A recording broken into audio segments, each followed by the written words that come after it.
Il est 20 h sur les antennes de Spectrum Télévision. Mesdames, bonsoir. Messieurs, bonsoir et merci d'être avec nous. C'est le journal. D'abord les titres. Le Premier ministre, chef du gouvernement, a présidé ce jour en ligne le conseil de cabinet pour le compte du mois de juillet. 3 communications étaient au programme, des communications axées sur les autoroutes Yaoundé-Douala-Kribi, Yaoundé-Simalène et sur l'évolution de la pandémie du coronavirus au Cameroun. Et après ce conseil de cabinet, Joseph John Gouté a visité cet après-midi le dispositif sanitaire et sécuritaire mis en place dans la perspective de la réouverture des frontières nationales. Pour l'essentiel, tous les passagers à destination du Cameroun doivent présenter un test négatif de Covid-19 datant de moins de 3 jours. Voilà pour les titres. Mesdames, bonsoir. Monsieur, bonsoir. Il est 20 h sur les antennes de Spectrum Télévision. C'est le journal. On vous le disait en titre. Le Premier ministre, chef du gouvernement, a présidé ce jour en ligne le conseil de cabinet pour le compte du mois de juillet. 3 communications étaient au programme. Des communications axées sur les autoroutes Yaoundé-Douala-Kribi, Yaoundé-Simalène et sur l'évolution de la pandémie du coronavirus au Cameroun. Des exposés présentés par les ministres de la Santé publique, de l'Habitat et du Développement urbain et des Travaux publics. Prenons la parole. Le docteur Manaouda Malachi a fait savoir qu'on enregistre à date 17 255 cas confirmés de Covid-19, 15 320 malades guéris et 387 décès. Et après ce conseil de cabinet, Joseph John Gouté, le chef du gouvernement, a visité cet après-midi le dispositif sanitaire et sécuritaire mis en place dans la perspective de la réouverture des frontières nationales. Pour l'essentiel, tous les passagers à destination du Cameroun doivent présenter un test négatif de Covid-19 datant de moins de 3 jours. Ceux qui n'en auront pas lors du débarquement au Cameroun seront systématiquement soumis à un test de dépistage rapide et les passagers testés positifs seront pris en charge et mis en quarantaine par les autorités sanitaires. Joseph John Gouté a également pu évaluer le fonctionnement du circuit sanitaire des passagers, équipages et bagages. Et au terme de cette visite, il s'est dit rassuré quant à la perspective de la réouverture prochaine des frontières. Éducation, la rentrée scolaire 2020-2021 se prépare au Cameroun. À cet effet, les éditeurs, libraires et distributeurs se sont réunis ce jour à Yaoundé. Au menu des échanges, l'organisation de l'interprofession afin de permettre à tout un chacun de tirer son épingle du jeu. Mireille Septi.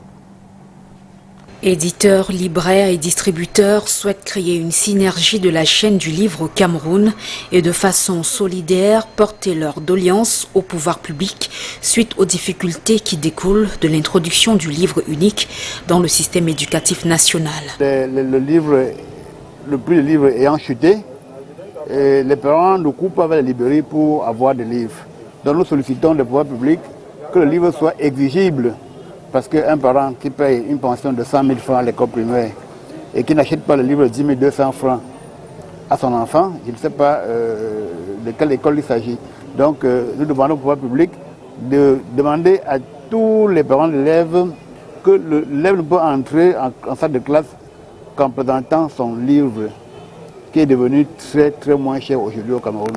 Une évaluation du manuel unique qui fait place à moultes interrogations. Ce sont des intérêts qu'on cherchait à défendre et pour les parents ou bien pour la nation, si vous voulez, pour les libraires, pour les éditeurs. Et où en est-on avec tout cela? Après 3 ans, il est temps qu'on s'asseye pour revoir si la politique marche ou ça ne marche pas. Donc, bon, maintenant, si je peux faire une évaluation précoce, je peux dire déjà que quelque part, il y a eu quelque part parce que moi qui vous parle, nous avons encore des magasins pleins de livres, très plein de livres, des centaines de milliers de livres. Parce que avec la nouvelle politique, on pensait que, comme on disait, l'économie d'échelle, baisser de prix, vous allez vendre. Nous avons baissé les prix, nous avons augmenté le tirage pour avoir un prix bas.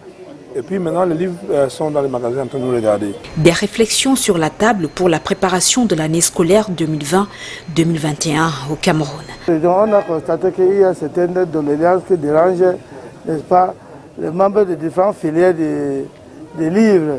Et on était en train de voir de quelle manière on peut se réunir et travailler en synergie de manière que les livres soient là et que le prix, n'est-ce pas, de l'État soit respecté. Au sortir de cette réunion, il est question de mettre sur pied le plus tôt possible une synergie afin de redorer non seulement le blason des acteurs de la chaîne du livre, mais surtout que tous ceux qui décident de choisir l'un de ces métiers connexes soient rassurés de pouvoir en vivre. Révision des tests, acquisition de matériel adapté et présence sur l'ensemble du territoire national. Ce sont là quelques propositions pour une meilleure mise en œuvre des missions de l'Agence de régulation des télécommunications au Cameroun. Des propositions qui sont contenues dans l'ouvrage La régulation au Cameroun, cas de l'ART, dédicacé ce 29 juillet 2020 à l'université de Douala. Le livre écrit par Kake et Kongolo Bienvenue et Bité et la Ulrich est édité par la maison Cheikh Anta Diop. Inès Pangan. Le secteur des télécommunications au Cameroun est largement occupé par des multinationales. Des entreprises avec de grands chiffres d'affaires qui vendent des services dans la téléphonie mobile, Internet et autres à valeur ajoutée. Le régulateur, pas toujours doté de mécanismes de contrôle adaptés, a souvent du mal à jouer son rôle. Le régulateur a des limites techniques, mais aussi la réglementation qui ne permet pas toujours à ce régulateur d'exercer de manière optimale ses compétences. Ces compétences doivent se faire en ce qui concerne les conflits entre les opérateurs de téléphonie mobile, les conflits entre les consommateurs et ces opérateurs de téléphonie mobile. Il est également important de réguler les services à valeur ajoutée, tels que le roaming, tels que le mobile money, tels que le e-banking et tous les autres services qui visent à exploiter de manière optimale les communications électroniques. Autre blocage dans le déploiement de l'Agence de régulation des télécommunications a été l'arsenal juridique qui est à son origine et qui définit ses missions. La révision de la réglementation du domaine des télécommunications. Les décrets et autres arrêtés sont aujourd'hui obsolètes. Par exemple, dans la détermination du chiffre d'affaires des entreprises de télécommunications qui permet à l'agence de régulation des télécommunications d'obtenir sa redevance, ce chiffre d'affaires ne peut plus être calculé sur la base des déclarations des entreprises du secteur des télécommunications. Il faut donc la révision des textes. Dans l'ouvrage intitulé « La régulation des télécommunications au Cameroun, cas de l'ART », les auteurs évoquent quelques propositions qui peuvent aider à une meilleure mise en œuvre des devoirs de cette agence. Il faut également l'acquisition des moyens techniques, les moyens techniques pour contrôler suffisamment ces entreprises de télécommunications. Ces moyens techniques sont nécessaires. Les entreprises de télécommunications déploient plusieurs outils techniques et il faut à cet effet que l'agent de régulation ait assez de moyens techniques pour pouvoir contrôler. Les auteurs Kake et Kongolo David Bienvenu et Bité et la Ulrich pensent que l'ART serait plus forte si elle est plus présente sur l'ensemble du territoire national. L'œuvre éditée par les éditions Cheikh Anta Diop est dédicacée ce 29 juillet 2020 à l'université de Douala. Lutte contre la Covid-19, le festival international Écran Slam se penche sur ce thème cette année. Le rendez-vous est donné du 18 au 21 septembre prochain sur la place de la Réunification. C'est dans la capitale politique du Cameroun. Comme lors de l'édition précédente, ce festival marquera la journée internationale de la paix et de l'orientation dans la sensibilisation, avec un accent particulier mis sur la pandémie Covid-19. En prélude à l'événement, une conférence de presse a été organisée ce jour au ministère de la Jeunesse et de l'Éducation civique. Neuf est venu d'abord comme un moyen de distanciation physique, mais qui s'est finalement montré pour des entrepreneurs comme nous, comme une opportunité de refaire penser à l'humanité, de vivre ensemble. Être ensemble, unis malgré la distanciation physique, c'était notre objectif, c'était notre défi. Et pour aider la jeunesse à cela, justement, nous voulons ouvrir ses yeux sur les opportunités du numérique des TIC, pour qu'ils se rendent compte que Covid n'empêche aucune activité. C'est vrai, ça a été un moment de réflexion, un moment de prise de conscience. Il a fallu une réadaptation, réinventer l'environnement de l'entreprise et des métiers divers que nous avons. Mais après ce sursaut, il a fallu réagir et les TIC sont, je crois, la solution majeure pour rester en activité malgré la distanciation physique. Et nous aidons la jeunesse à en prendre conscience et à s'y former et à s'y intéresser et à y travailler justement. Tant entendu que nous épousons entièrement les idéaux mis en exergue par l'association Accord Parfait internationale.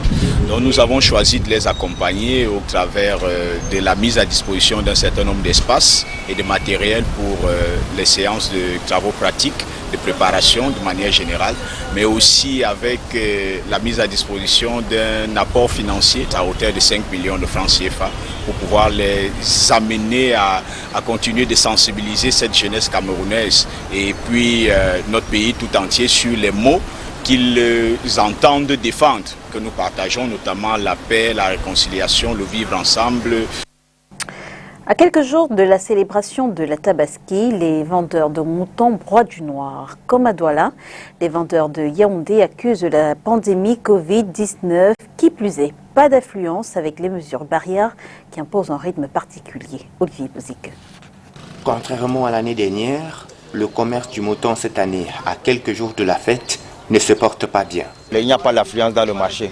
Après cette période, il y avait quand même le monde. Mais tu vois comment le marché est vide, il n'y a pas les gens. Les gens ne viennent plus au marché. Pourtant, dans ce marché de la capitale, l'offre est assez abondante et les prix sont ouverts à toutes les bourses. Actuellement, il y a beaucoup de moutons par rapport à la situation de cette épidémie. Ça vient du Tchad, du Cameroun, du nord, de l'extrême nord du Cameroun, du nord. Donc ça varie selon les choix. Ça varie selon la grandeur.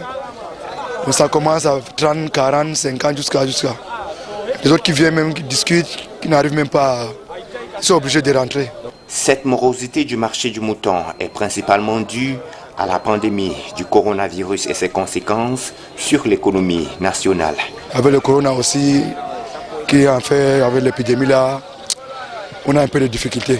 Là, on a un peu fermé la frontière, l'économie a baissé, donc ce n'est pas tout le monde qui est prêt à venir acheter un mouton, parce qu'il y a trop de difficultés dans ça. Quitte du respect des mesures barrières. Vraiment porter les masques avec les trous de moutons, c'est un peu difficile. Bon, nous qui viennent, nous on a notre masque, mais quand tu as une autorité qui s'approche de vous, on a les masques, quand même on peut mettre les masques, mais dès qu'ils partent là, nous on remet dans les poches. On oblige quand même les clients à porter les masques, c'est quand même vraiment d'abord les mesures à prendre. D'abord il faut quand même prendre les masques et la distanciation avant de faire les prix là, qu'on peut rester quand même à 1 mètre pour faire les prix. C'est dans ce contexte de crise sanitaire que se déroulera la Tabaski le 31 juillet prochain. Lutte contre le grand banditisme dans les régions du littoral et du sud-ouest. Un gang de braqueurs et un trafiquant d'ossements humains croupissent dans les cellules de la 2e région de gendarmerie du littoral. Ils ont été présentés ce 29 juillet à la presse de la capitale économique du Cameroun. René Narcisse Moto pour plus de détails.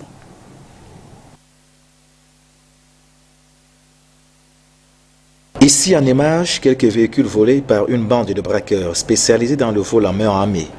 Leur dernière sale besogne avant leur arrestation remonte au vol de ces engins à 4 roues. Pris en tenaille, ils croupissent depuis quelques jours dans les cellules de la 2e région de gendarmerie du littoral. Leur arrestation fait suite à une battue pilotée par l'adjudant-chef-major Claude Ndjiki. Candidat du 23 mai dernier, ils ont fait éruption au domicile de M. Boup, sujet français, où, sous la menace de l'arme, ont récupéré son véhicule de marque Ford, lequel véhicule a été interpellé et récupéré par nos soins au niveau de Boya, où ce dernier s'était retranché.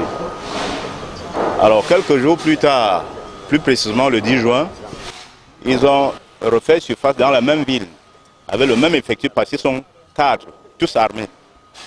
Mais au domicile de M. Wanko, où, sous la menace de l'arme, comme je viens de le dire, récupère son véhicule de marque Toyota Avensis pour la même direction.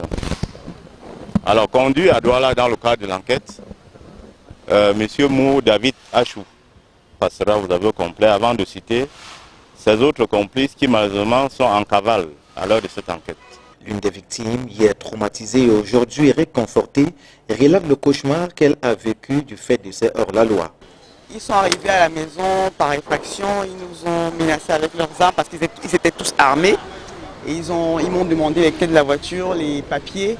Et ils ont pris argent, téléphone, bijoux, montres, quoi d'autre, appareils photo professionnels. Ils sont partis. Également en détention, un trafiquant d'ossements humains. Ce dernier sera stoppé par les éléments de la 2e région de gendarmerie au rond-point Dakar dans le 3e arrondissement de Douala, alors qu'il revient de Baganté où il a exhumé les 2 squelettes de ses grands-parents. Il fut net stoppé par nos collaborateurs et conduit ici. Il a avoué le forfait et indique plus loin qu'il entendait vendre cette marchandise à prix d'or, soit 1 500 000, pour se transformer dans l'activité de vente de faits vestimentaires. Pris en sandwich, le présumé trafiquant passe aux aveux complets. Il m'a proposé d'abord d'aller creuser les ossements au cimetière ici à Douala. Je lui ai dit je ne peux pas le faire. Je ne peux pas creuser les ossements d'une autre personne. Mais je m'avais creusé pour ma grand-mère qui est au village. Il m'a alors dit ok, dès que tu vas creuser, tu vas venir me livrer. Je lui ai demandé que bon, si je creuse un corps entier, tu vas me donner combien? Il m'a dit la somme de 1 million de francs CFA. Je lui ai dit que j'attends le samedi qu'on va nous payer. Dès qu'on nous a payé le samedi, j'ai pris la voiture, je me suis dépêché au village natal Baganté pour le faire. Je suis rentré le mardi et c'est là où on m'a arrêté. Ces 2 cas sont présentés à la presse ce 29 juillet 2020. Occasion saisie par le coordonnateur de la brigade de lutte contre la grande criminalité pour faire le bilan de ses prouesses au cours du mois de juillet 2020. On a eu ce mois 5 cas au total, c'est-à-dire la contrefaçon des faux documents, le braquage des véhicules et les ossements, le trafic des ossements humains. Donc 5 cas au total. Vous savez que la base essentielle de la gendarmerie, c'est le renseignement. C'est sur ce renseignement qu'on a pu avoir des informations fiables afin de mettre main sur ces auteurs. Dans la même veine, le colonel Amogo Jean-Marie invite les populations à une bonne collaboration avec les forces de l'ordre et de sécurité afin d'éradiquer ces fléaux qui minent la société. On les invite à la bonne collaboration. Et dans notre série sur l'après-incendie dans les marchés de la capitale économique du Cameroun, mettons le cap sur le marché des femmes, situé dans le 2e arrondissement de la ville de Douala, un marché qui lui aussi a récemment reçu la visite des flammes et où les commerçants peinent à se reconstruire. On reste avec vous, René Narcisse Moto. Ici, les causes des incendies sont connues. Les incendies qui sont dans le marché, ça a été toujours provoqué par les gens de Sorloulou, les vendeurs de lumière dans le marché. Entre-temps, quand ils piquent sur une ligne et que ça pèse, ça fait les étincelles et puis ça donne le feu. Le phénomène de piratage des lumières dans cet espace marchand continue de dicter sa loi 3 ans après le dernier incendie qui s'y est produit, causant la destruction de plusieurs câbles électriques et la perte des marchandises des commerçants qui ne se sont toujours pas remis à ce jour. La propagation des flammes au marché des femmes dans le 2e arrondissement de Douala est due à l'absence des servitudes, empêchant aux soldats du feu d'accéder au marché pour une intervention. Un problème longtemps décrié par les occupants des lieux qui continuent d'attendre l'aide des pouvoirs publics. Plusieurs fois, nous on a eu à saisir les sapeurs-pompiers à cause toujours des incendies dans le marché provoquant par les gens de Sorloulou.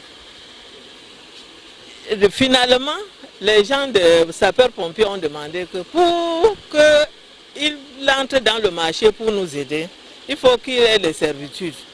Ils ont écrit au sous-préfet Garba Bakari qu'il faut qu'il ait les incendies pour que quand il y a un problème dans le marché des femmes, il peut venir en secours. Mais s'il n'y a pas les incendies, et s'il n'y a pas les servitudes, ils ne viendront pas. Et M. Garba Bakari a envoyé ses agents ici, on a eu à travailler jusqu'aujourd'hui. Le travail est en stand-by. Malgré l'instruction du chef des terres et quant à la libération des servitudes pour permettre la fluidité des sapeurs-pompiers en ces lieux, l'incivisme règne en maître absolu. Le sous-préfet même de Douala deuxième il a même fait une descente au marché. Il était question de libérer les servitudes, puisque là il y avait que les caisses. Parce que l'incendie a eu lieu en haut du transformateur. Et là-bas il y avait un poteau en béton. Et le poteau, il n'y avait pas facilement l'accès pour arriver au plat parce qu'il y avait les caisses qui ont bloqué les servitudes. D'après les commerçants de ce marché, l'entreprise en charge de la fourniture de l'énergie électrique foule au pied le protocole d'accord pour la normalisation des installations du réseau électrique. Nous avons eu à signer le protocole d'accord avec Eneo, c'était pour normaliser. Les commerçants ont refusé les prépayés. Suite au problème qu'il y a eu au marché, maintenant ils ont imposé les prépayés aux commerçants. Nous avons lutté pour élargir les servitudes, mais eux maintenant ils ont pris sur eux de fermer les servitudes. Vous-même vous voyez là, quand il pleut, tout l'endroit ici c'est inondé. Quand ça s'inonde comme ça là, même ici il n'y a plus passage. Moi j'ai les images en vidéo, puisque quand il pleuvait, moi j'ai filmé dans mon téléphone. Tout compte est fait, les commerçants du marché des femmes, à travers leur association, ont trouvé une voie palliative contre les incendies dans cet espace, bien qu'insatisfaits du travail qui est fait jusqu'ici par les autorités compétentes. Aujourd'hui, nous, on a éradiqué les incendies parce que après les travaux qu'on a eu à faire, il n'y a plus les incendies. Mais entre-temps, maintenant, le travail qui est fait, ce n'est pas ce que les commerçants avaient demandé. Parce que sur le terrain, nous, après avoir fait la réunion, les commerçants avaient demandé qu'il faut qu'on essaye de normaliser leur marché. On a commencé le travail et puis, entre-temps, maintenant, il y a eu un désordre que monsieur Ndaya Flaubert est venu s'aimer au sein du marché et le sous-préfet a mis un comité ad hoc pour accompagner le travail. Ainsi se porte le marché des femmes couplé à celui du marché des chèvres dans le 2e arrondissement de la ville de Douala.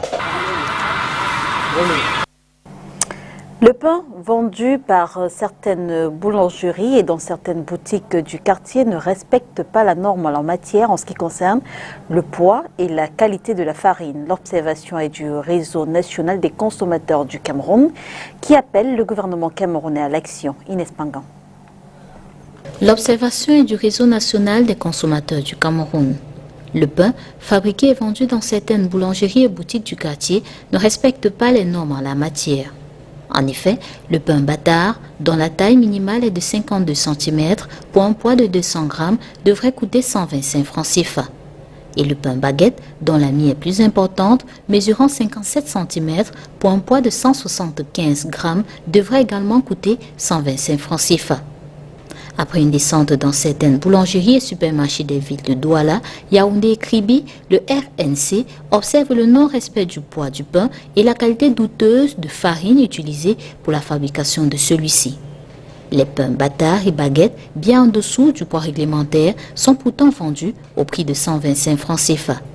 Ainsi, le RNC constate par exemple que des pains mesurant 30 cm pour un poids de 100 grammes sont vendus à ce prix homologué. Des critères de poids pas respectés, de même que les étapes de préparation. C'est l'avis de ce boulanger exerçant dans la ville de Douala. Regardez, vous prendrez l'autre qui est tout blanc et que ces petits écarts que vous voyez là, ça ne ressort pas. Vous comprenez? Tout à l'heure, je vous parlais du mets traditionnel, le coquille que nous mangeons partout, par exemple. Ce que la grand-mère a fait et ce que la jeune fille a fait, c'est deux coquilles. Mais le coquille de la jeune fille est trop compacté, elle est lourde. Or, le coquille de la grand-mère, vous allez remarquer qu'elle a fait au mortier, il y a des petits trous là, des frises. Ça veut dire qu'elle a respecté, elle a bien fouetté son coquille et puis ça a pris tout ce qui est normal.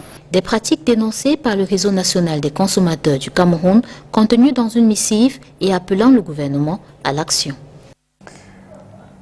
Situation des Camerounais bloqués en Inde depuis le début de la pandémie Covid-19. Un vol spécial de rapatriement depuis l'Inde vers le Cameroun vient d'être finalisé.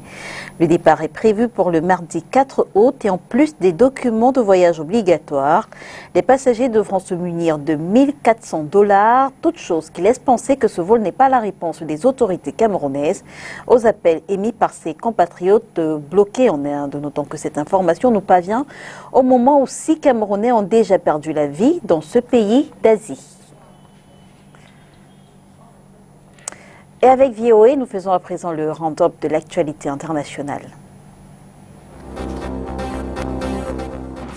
L'ex-président ivoirien Laurent Gbagbo, en liberté conditionnelle à Bruxelles après son acquittement par la CPI, demande aux autorités ivoiriennes de lui établir un passeport pour rentrer en Côte d'Ivoire. Son éventuel retour revêt un enjeu politique à 3 mois de l'élection présidentielle. Au Mali, le Premier ministre Boubou Cissé a affirmé que l'opposition est fortement désirée au sein d'un gouvernement d'union nationale. Le mouvement du 5 juin, quant à lui, réclame toujours la démission du président Ibrahim Boubacar Keïta. Début ce mercredi du pèlerinage à la Mecque. Cette année, des milliers de pèlerins d'Afrique et du monde ne pourront faire le déplacement pour cause de Covid-19. Seulement 10 milliers de pèlerins résidant dans le royaume seront autorisés contre 2,5 millions de fidèles en 2019. La mission conjointe ONU-Union africaine au Darfour appelle les autorités soudanaises à y déployer au plus vite les forces de sécurité. Cet appel est intervenu après une attaque qui a fait au moins 61 morts samedi dans la communauté massalite.